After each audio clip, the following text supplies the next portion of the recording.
So welcome once again to another episode of the No Name Podcast. You're now tuned in, locked into the one and only J, Uncle Juju St. Paul, and I am joined by the one and only, and yes, I do mean this, by all my guests, as you know, Krash Williams. How you doing there, sir? How you keeping? Yo, bro, I'm good, man. I'm good. I'm blessed. I'm grateful. I'm grateful, man. Do you get me? What about yourself? Bruh, like I was just saying to you before, man, a little bit of a nicotine withdrawal. So it's just kind of a bit peakish, but otherwise, man, just cracking through. You know, like I don't see this as being 2021, still consider this to be 2020. As most people are kind of doing. But we're trying our best. So I'm doing what I can for everybody else and just working on that high creativity stuff and that. So yeah, sorry, go on. Now I was gonna say it's the 2020 expansion pack. It's like that, like when you know, like EA just dumps them things on you that you don't really should have to pay for, but you're paying for them anyways. It's like And now they were talking about round 3, and you know, so in my head, as much as I've said this to certain people, and as much as I really don't want it to come true, but the number 2025 is what rings in my head, and I don't think there's going to be any real, should we say, stability, because nothing's going back to normal, as we all know in it. But fingers crossed we can get out of this a bit soon, and we can all see each other again, you know, get all mushy and smushy with people, but keeping it PG. Well, you don't have to be, we can go whatever. I want a pint, bro. You want a bra, like, you know what, there's just a multitude. I want to DJ out again. Like I want to go back to Bournemouth and be able to spin. You know, I can't believe where we was beforehand. It's kind of like, Bournemouth was just kind of a yearly thing, but now not doing it for 2 years and in fact, but Bournemouth is one side of it. What am I talking about? See, there's certain things you have to push down, right? Like real emotions you have to push down, otherwise you start to break down inside. Carnival, not just Carnival here. So Carnival here is hurts, but Carnival. Carnival. I've heard amazing things, bro. Amazing things. Sensational things. You feel me? Right, you have to be there. Like when a whole, like, imagine this, a whole island, like you're going into shops, banks, people who are in high positions are talking about soca, what fets they're gonna go to. So fets is basically like them events for those people who don't know, and then all the way they leave up to playing like Juve or playing Mass. I mean, just like then like the last little few parties after that, then the last It's emotional, man. For real, it's heavily emotional because like last year it was kind of a bit of short notice thing, so I couldn't get to go.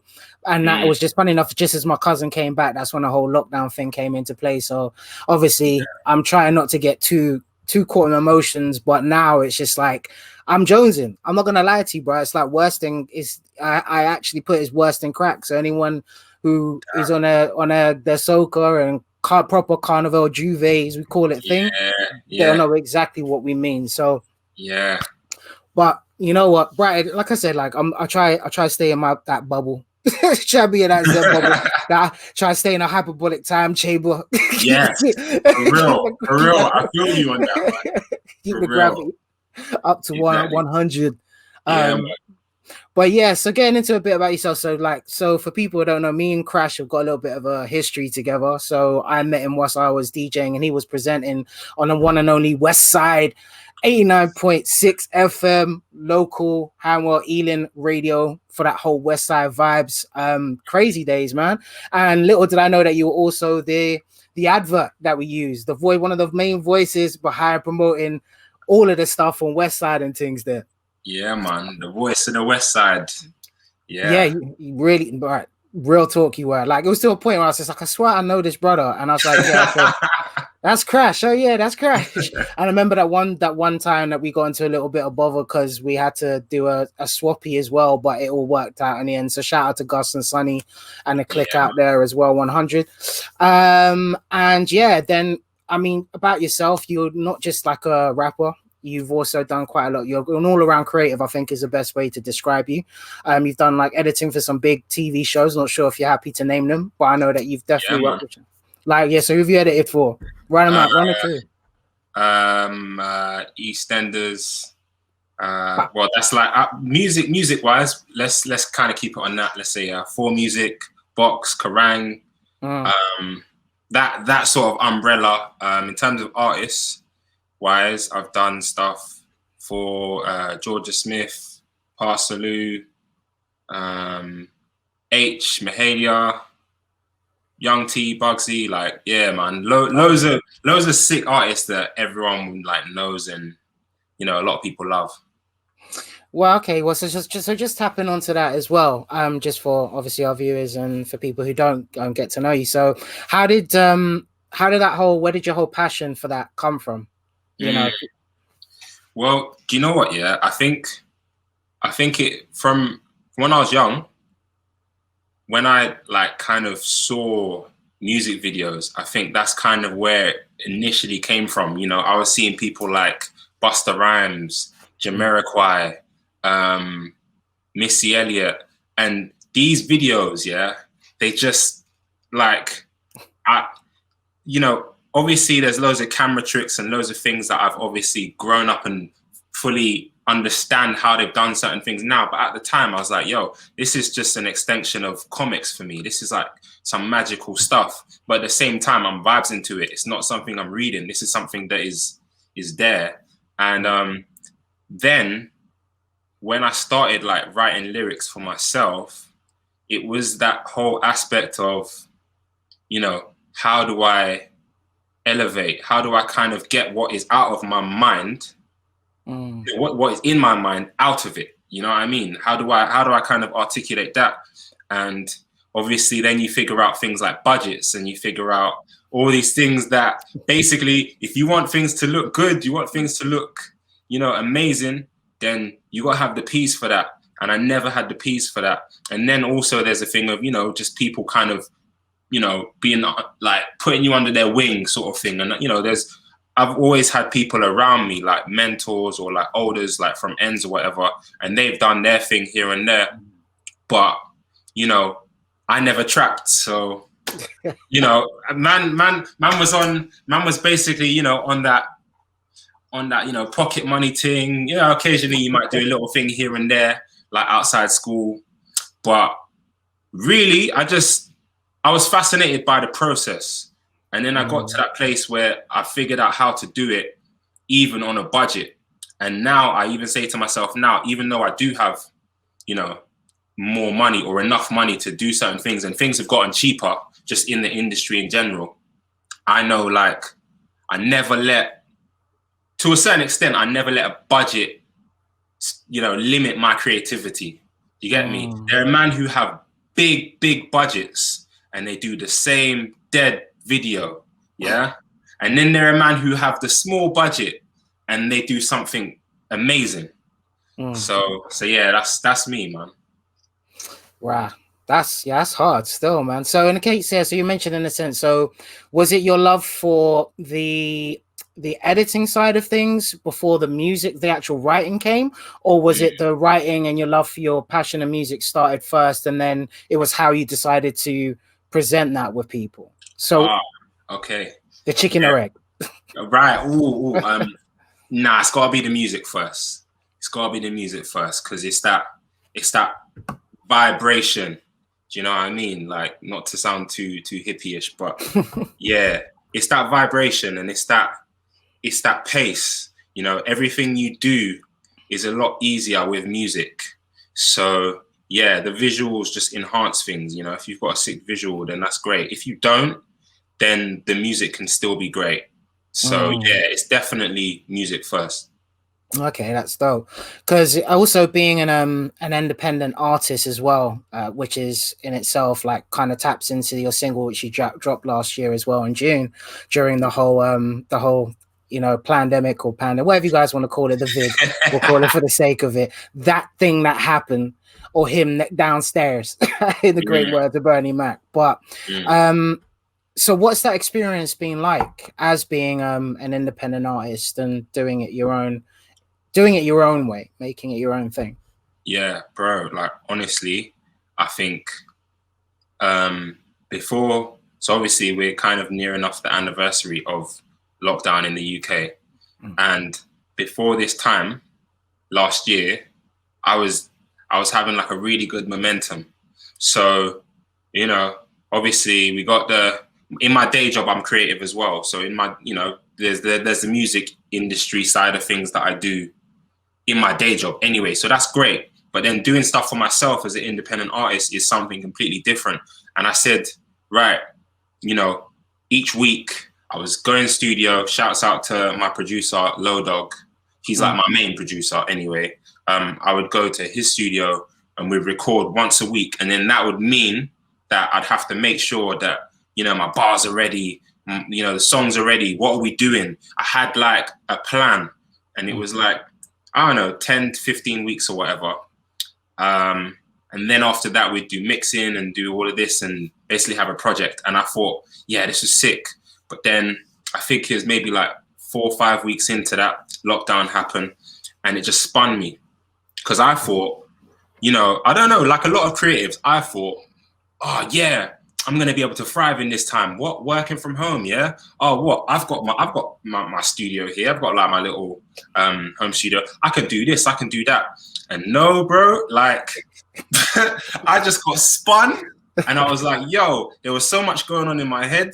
Like I'm a father as well, so just trying to do all those things like homeschooling and this and that, and like even still, besides all that, just trying to work out how to do certain things from home. Like it was a different experience, and can I swear? Yeah, bro, go ahead. Bro, like I was fucking depressed, man. I got mad depressed, and like it wasn't necessarily because I was at home. It was more because I realized, like, I think with a lot of us creatives, yeah, we don't appreciate the structure as much, especially us creatives who don't always do stuff for ourselves. We don't always say, like, you got your regular 9 to 5 or whatever. You think, oh man, if I had all this time, I could do this or I could do that. But it doesn't necessarily work like that. Sometimes, and this is what I realize about myself, sometimes I think if I have less time to do something, I might do it more efficiently, or I might execute it even better. But now I've got to a place where I've adjusted, I'm cool, I've got a new, plan of action, a new campaign. And yeah, man, I'm just ready. Like, I'm not beating myself up about things, but at the same time, I'm like, yo, we've been doing this now. So it's like, all right, cool. Right. Let's show them the consistency that you want to show them. Yeah. Yeah, no, because touching onto a few bits as you were just talking about, because as like you said, as us creatives, because me being a creative as well, I guess the difference for myself is because I'm so used to doing these things for myself. The problem is like you said, is that once you're at home and you've got the moments, you feel that there's points where you can just say, oh, you know what, I can leave that and I'll push that till this day, or there's not too much of a rush or a hassle because I've got a little bit more time. But then, as you say, you can get that you could get spun into that. As like you said, we're not getting spun into just so much of depression, because as anyone that's been watching this up to now knows that I almost lost my life like about this time last year due to a mix of the vid. Apparently I had sepsis as well as the diabetic ketoacidosis, as well as no idea. Yeah, I did try to. Do you know what it was? Is because I still haven't fully got over the experience. Because as you were talking about the depression side of things, which has also been a next big subject, which we're talking about. Well, even my therapist who was mentioning is that during this whole pandemic situation, that we've got this viral pandemic, but the next one that we're going to be facing is what the mental health side of everything. 100. Whereas with myself, is I was fine before that whole thing happened. So I believe that I could have been 10 or 100 times more productive because I've got art that I need to vectorize, which means basically digitalizing artwork for those who don't know. And then on my website's already up, but I have to rejig that around anyways. But at the same time, a lot of these things could have been done out of the boot. I want to start DJing soca. I could have, put a lot more soca mixes, but because of the kind of PTSD impact of the whole thing that had happened from that aspect is really put me off through this whole creative year. But I've still done, and like you said, you just had to kind of find your groove and find the best way for you to work during this whole process. But no, I definitely feel you that. But you did also touch on another thing as well, because like you mentioned, you're a dad. and a proud dad at that as well from the time that I've known you as well. So so also adding on to it, so it's a bit of a mixture of questions. So one is like, how do you, because like you said, it's like you had your main job, then you've only got this small little time to be creative, so you want to be able to make sure you execute at 100%, but then you've got family life, you've got misses, kids, but then now, so that's first half of the question. Second half is, how did that really get, if you can go a bit more in depth, how did that affect your whole vid experience? Yeah, man. It was just like, first of all, I'm like, everything you said is spot on, with COVID being the tip of the iceberg, really. I mean, God bless everyone who has lost someone in this period to COVID. But besides that, we cannot ignore the mental health impact, not being able to touch people, not being able to just be around people, go for a drink. Some people ain't even leaving their yard. Do you know what I'm saying? And I was one of those people. Sorry, what was your question? No, that's cool, man. I was about to say, well, I had no choice but to shield in that whole situation. And like you said as well, I've lost someone close to me during that. So to Andrew, to you and your family, I send love, and to everyone else that's lost something to it during this whole period. But my whole thing was just, what was the balancing act like, with your 9 to 5, being a dad, family man, then also then being your, doing your whole creative bids, and then how that affected you during COVID? Oh man, all right, cool. So man, it was tough because my daughter's really young. So like for me, I'm very much the type of I'm a hands-on dad anyway, but I'm very conscious of the fact that this is her foundation. She had maybe half an academic year of being in proper primary school before this happened. And then after that, it's like she's had drips and drabs of being in school. And it's mad because obviously now she's halfway through year 1. You get me? So you're like, this is mad. You know what I mean? And thankfully, it's been a thing where I've realized that, okay, fine, teaching a 5-year-old stuff, which is like foundation, like literally how to read and certain things like that, is hard. Like people kind of underestimate that. It's very difficult.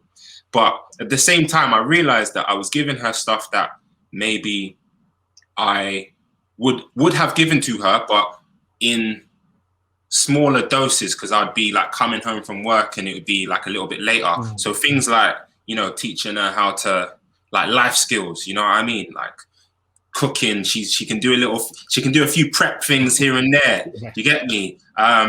Fitness and just going outside, like even for myself, like I've got more into my fitness because I'm like, she's not been able to do like, like them after school activities. Stuff like that, It's just sometimes, when I was a youth, I used to moan about them things, but I'm like, do you know what? This is a good foundation.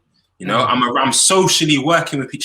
She didn't have none of that. So I put a lot of pressure on myself to try and implement those things. And then with work, the email increase. Oh man, anyone who works in an office, I work in a suite, but whatever, like in terms of communicating with creatives, oh my gosh, through email. Listen, I know. I swear, bare times I wanted to punch a screen, and then I've got my daughter in the back saying, I don't understand this, and I'm like, you know what I mean? And then her mum is a key worker, so in terms of her support and stuff like that, obviously she does her bit. She always does her bit. Salute to her, but it was me and her. It was me and my daughter. Do you get me? Yeah. So, mate, the juggle was mad. It was mad. Yeah. I really had to just strip back. I had to strip back. I had to not beat myself up.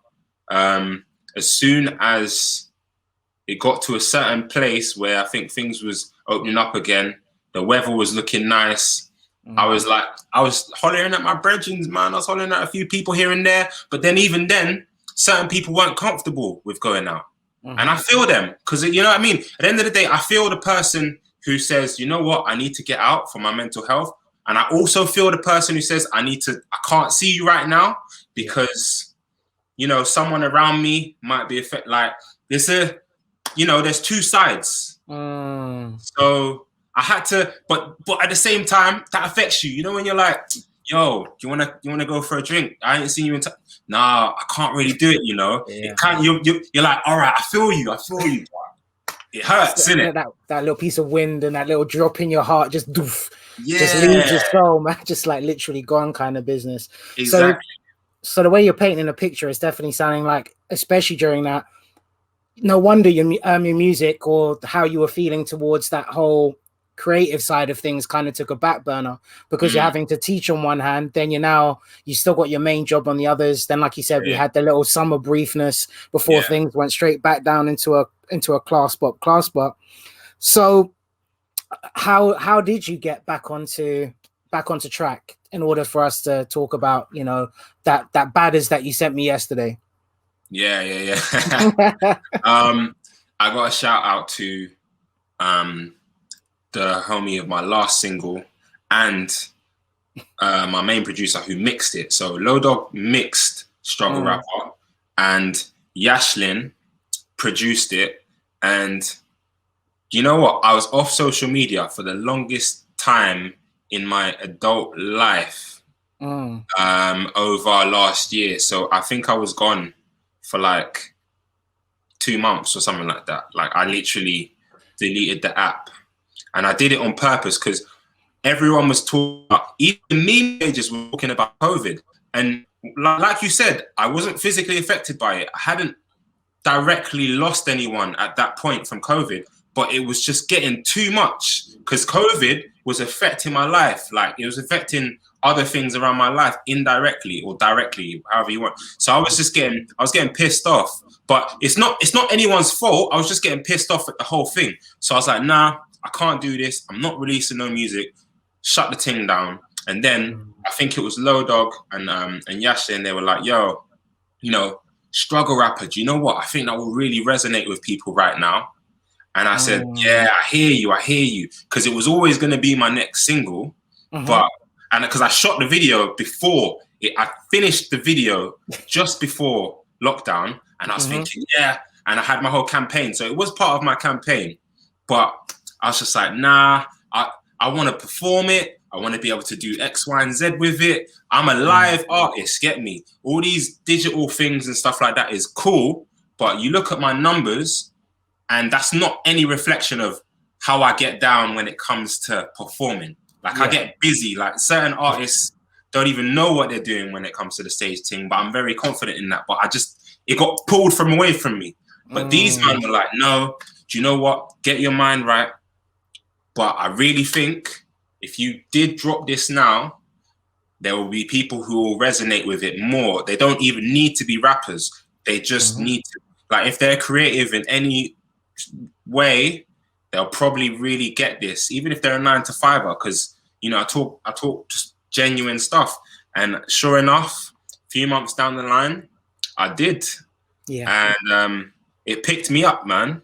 Like, I try not to hang too much on responses from my music, and I try and think about how it makes me feel and, you know, when I perform it. But honestly, it humbled me. Like, it's a weird feeling because it's like I get gassed, but then I get humbled as well, because I get humbled when people are like, yo, you know, that line you said, you still doing music kind of mates, you know what I mean? Like them people who ask you if you're still doing something creatively, and you know what I mean? Like stuff like that. It's like, yo, this resonated with me, and I'm like, and I'm like, yo, even if it's 10 people who are riding out for my thing, I know I'm doing something right. You get me? So that's why I'm like this now. Because it's a journey, it was a process. Like that dark depression, you know, even therapy as well, bro. Like, man's had that as well. So it's just being able to come out of that, you know, and understand that actually you've got to get that balance, but understand that when things come your way, it's your response to these things that is really powerful, because shit stuff is still going to happen to me. You know what I mean? Like, but my response is different. And that's the only thing. Like, my response is a lot more different. And I think I've got the music to thank for that, for sure. It's amazing. It's amazing what music does. And especially even if you're not a performer or got a hands-on aspect into it, whether it's like, you know, DJing, producing, or, you know, just a whole plethora of writing or performing. But it's exactly like you said, though.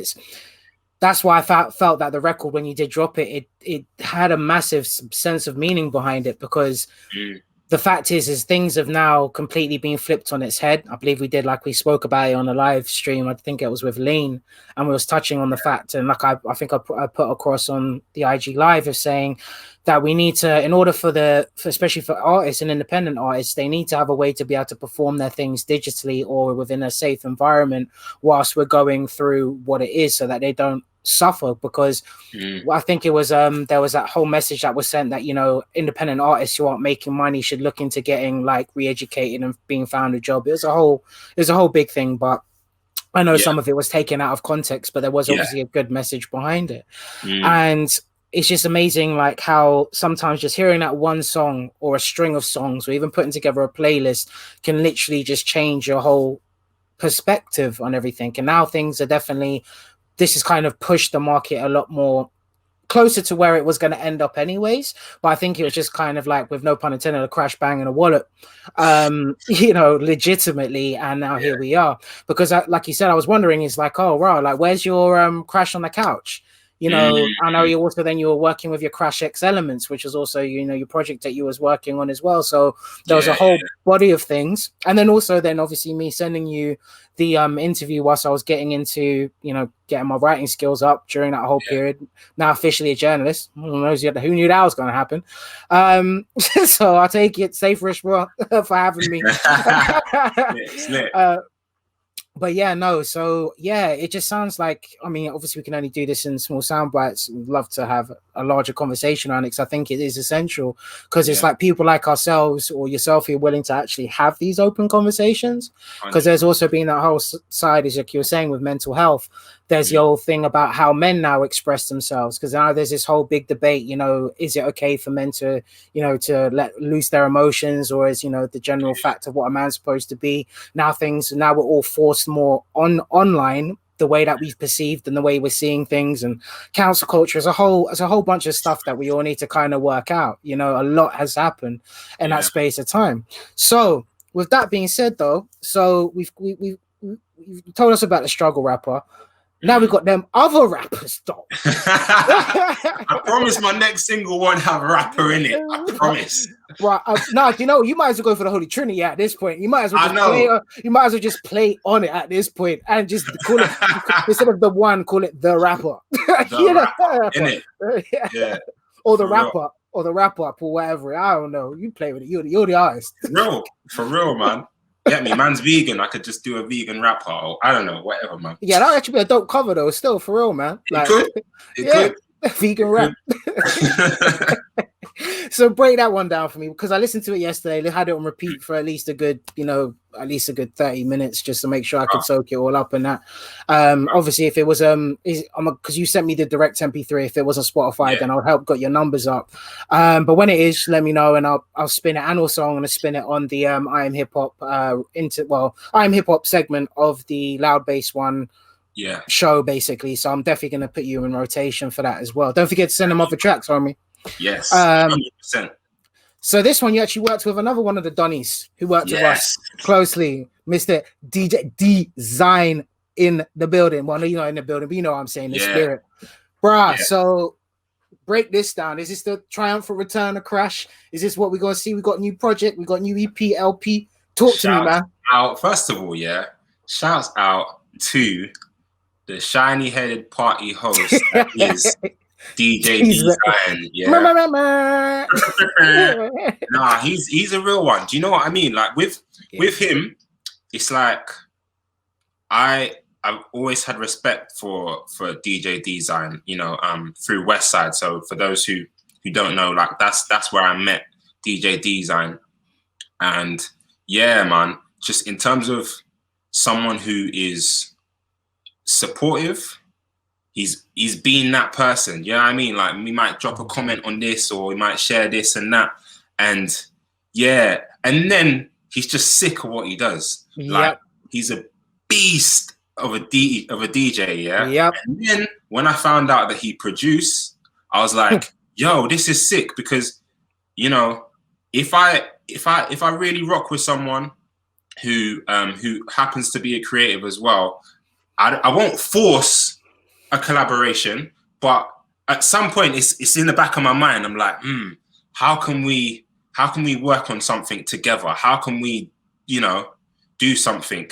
And, you know, when I found out that he started producing, or he's been producing, I just kind of was more privy to it. I saw, yo, man dropped an album. Okay, he dropped an album. I was like, yo, sick instrumental album, you know, boom bap. It's got those modern elements as well. So I was like, yo, this is sick, you know? And then he dropped another album last year, and I was like, yo, this is cold. And I'm listening through all these beats, and I'm you know, I'm waiting. I'm like, these are cold, and I enjoy these as they are, but I'm gonna reach out, and I'm definitely gonna reach out, but I need to just wait. And then he released, like, it was a snippet, and he said that it was for a competition. And so it wasn't even a full beat, but this beat was like 30 seconds, maybe to a minute. And I was like, I messaged him. I was like, bro, I need that beat. I need that beat. It had everything that I kind of wanted. And it was just that aggressive nature. It's very different to struggle rapper. Do you know what I mean? Just in terms of energy. And I said, bro, I need this. And he said, yeah. He sent it to me. And I sat on it for a little bit. And I was like, like, I know that this can't be nice. This isn't a polite song. This isn't like this isn't melancholy. This is, you know, this is gym music, like, that I need. You know what I mean? I need to channel my inner X or whatever, or my inner Buster or whatever on this. Cause I'm like, yeah, I got to do that. I got to show people that side of me as well, you know? And so then I came back to him, and then he was like, yo, this is sick. And I said, yo, I'm glad you like it. Let's do something with this. And then shouts out to Jack Queen, who did the guitar, because I said to him, I was like, yeah, I want to add this. So I changed the arrangement a little bit. I said, first of all, you are one of the coldest scratchers I know. So I said, this track is made for that sort of thing. So you got to add that in there. And then my boy, Jack Queen, who's a sick guitarist, I said to him, bro, like, I need that guitar to bleed. I need it to bleed on this. And so, you know, we just kind of took it back to that, I don't know, that Run DMC, Aerosmith essence, like that Linkin Park Collision Course sort of, you know what I mean? Like, those are the sort of things that were in the back of my mind when I was trying to, like, piece all these last pieces together.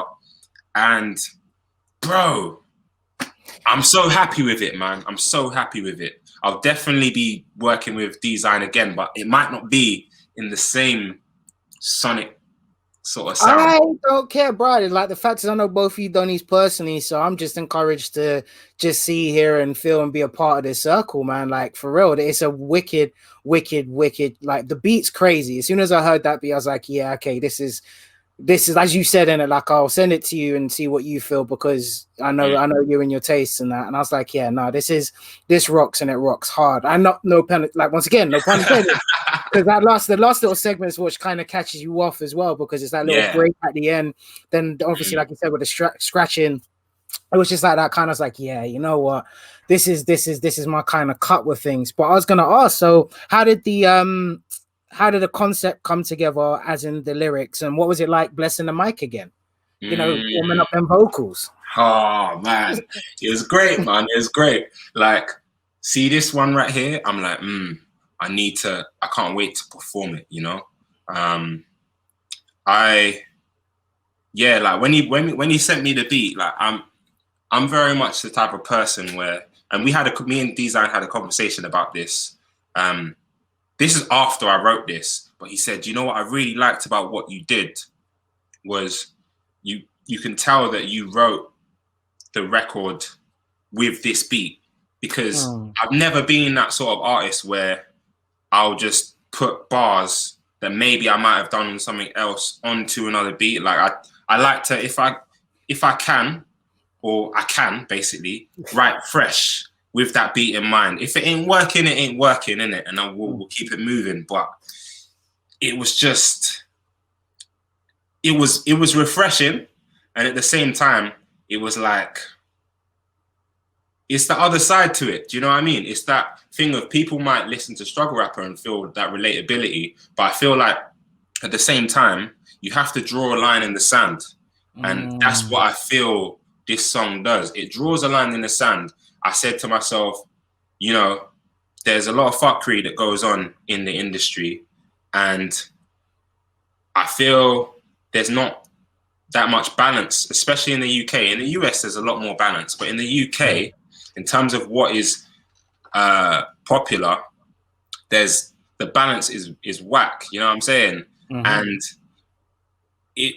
that's my whole thing. I think there are so many things that are necessary that I don't do, and that I choose not to do, or maybe I just can't do, and that's fine. But at the same time, I feel like I need to just differentiate what I'm about, where this is kind of where my standpoint is, where my I just want to speak on it, because at the end of the day, I'm part of the culture. And then I said to myself, I don't want to make it too preachy either. So, you know, in that second verse, I pointed the finger at myself. So I said, I'm like them other rappers. Do you know what I mean? Because there are stereotypical things about me. Do you know what I mean? Like, man's had a bit of baby mama drama or whatever. Do you know what I'm saying? Man's had that. Man's had, you know, man's gone through trauma as well. Like, a lot of rappers speak on their trauma.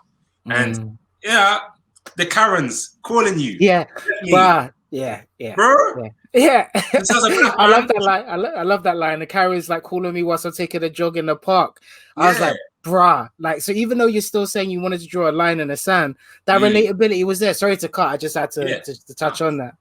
For real. Because that's the thing. It's not, because it's like, it's almost like, like I can stand on everything I've said in that record, and I've got a story for every single line in that record.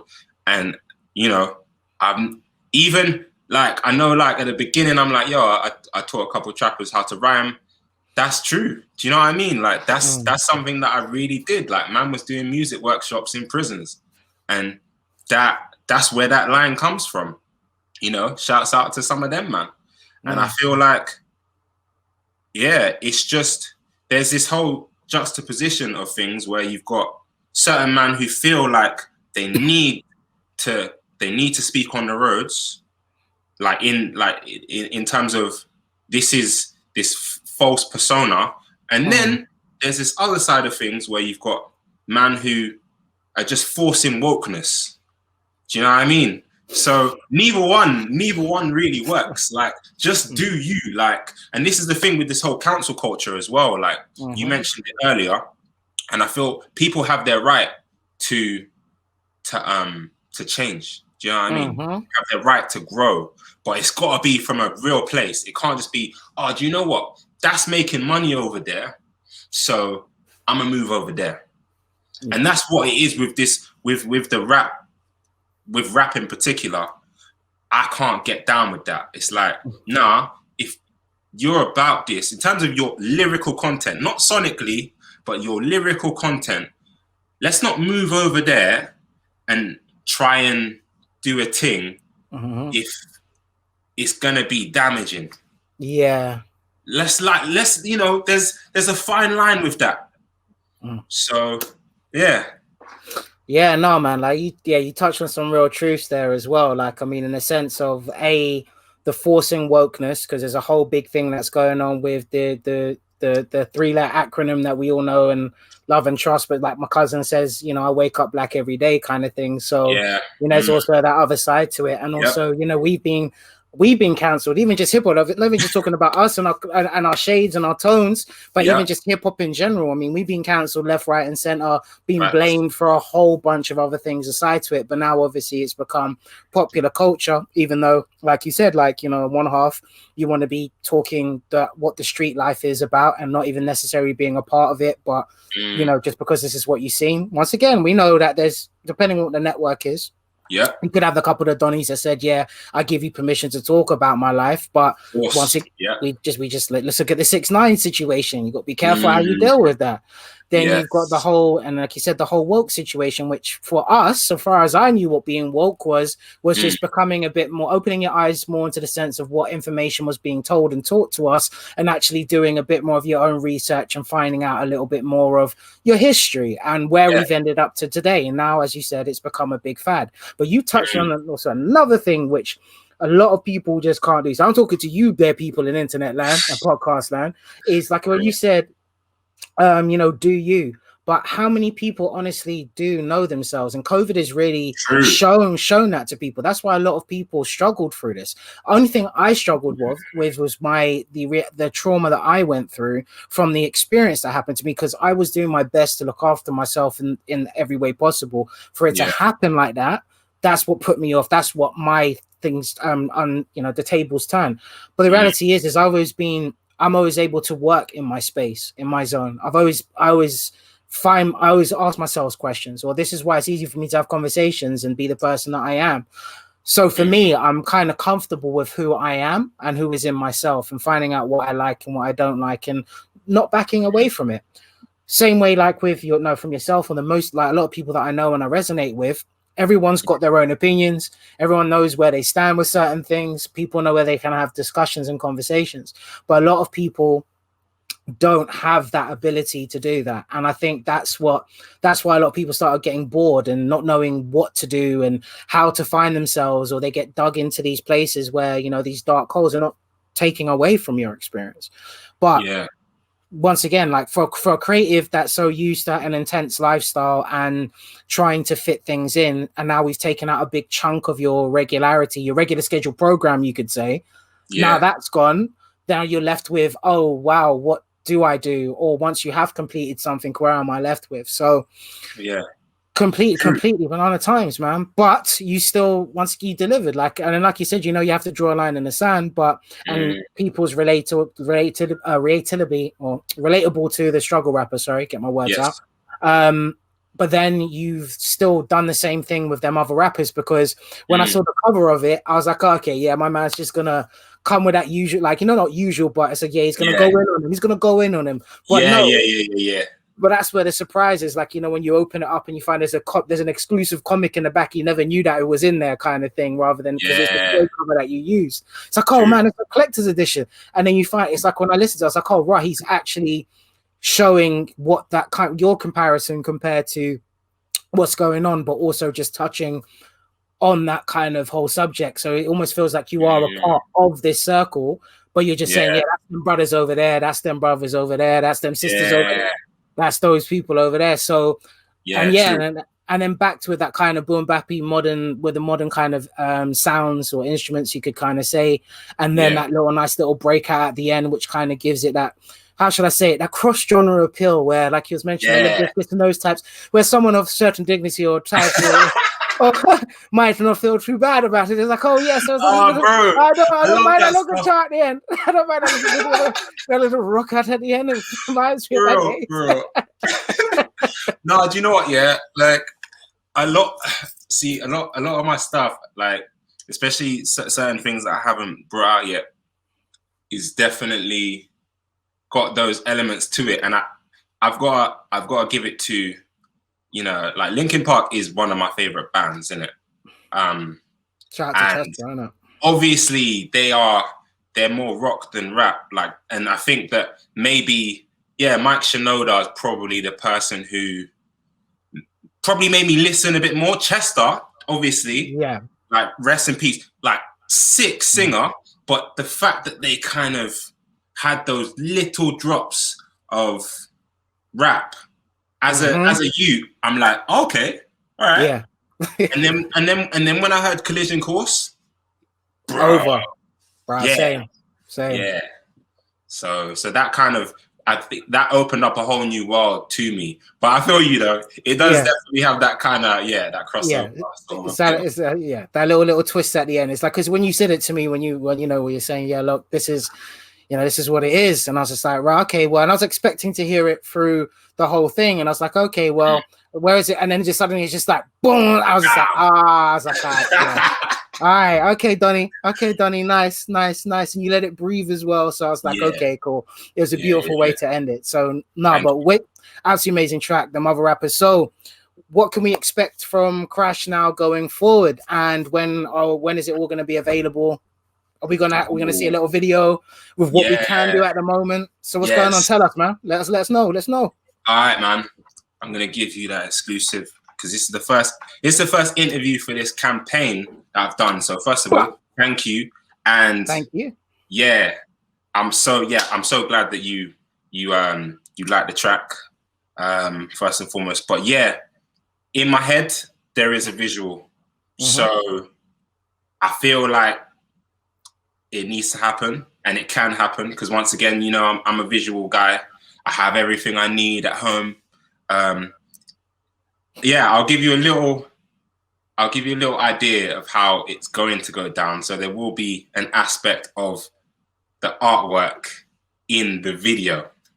So that kind of theme of, I used the toy, of course, because it's I use the toy for the artwork because it's that whole like manufactured element to it, and so I'm going to kind of play off that a little bit more. And for those who check out my stuff on IG, there'll be more context there, like little promo stuff here and there. I love all those little things. I just enjoy doing them because they're so quick and fun to put out. But visually, there'll definitely be a visual for this. I just gotta do it. There will be another single as well. Maybe in the next, I'd say the next 5-6 weeks. We're gonna keep the momentum going this year. And I know that for sure because I am doing this all from home. Before I wasn't, and I was going studio, and you know how it is. Oh, can I get the mix? And I'm mixing. I mix that myself, and I had that ability before, but I'm just tapping back into it. So there's that, and I'm in control of that. What else? Yes, Krash on the Couch. I have a Krash on the Couch in the chamber. I have one that's done. I need to mix that. I've shot it already. I shot it like months ago. That's in the chamber, and you'll see that at some point as well. And then any other kind of challenges that come up where it just might be me in front of a microphone spitting, I don't know, 32 or 64, depending on how I feel. That'll be there. Like, there won't be, put it this way, like, and I can say this with my whole chest, there won't be 5 weeks without content. Wait, Krash is back in effect. Yeah. All right, cool. There won't be 5 weeks without content. Yeah. Dope. Sure. So when is Them Other Rappers available then? Or is it available now? Them Other Rappers is available on the 26th of March, Friday. Woo! So New Music Friday. Yeah. Music Friday, we're gonna plug this. So I'll make sure I let this drop. Yeah, I'm gonna try and get this done for Friday. Worst case scenario, definitely over the weekend. But this will definitely be up with episode 6 as well. Not episode. Yeah, is it episode 5 or 6? 5 we're on to at the moment. So we touch on quite a good few subjects there. But yeah, man, Krash, I can see the life inside you, man. You're all bright. You're happy. I see you raring to go. I'm glad to hear that you and your family are all good through these crazy times. And thank you for the exclusive, as always. I make sure you just keep the pipeline coming to me, bro, so I can keep spinning them tuning them. And if you and anyone who stay tuned up to this point, well, I hope you have. It's been a great interview. Make sure you like, comment, subscribe. You know, we're trying to grow this, let more people know about it. So this has been another episode of the No Name Podcast, powered by IAmHipHop in collaboration with highcreativity.net. Peace.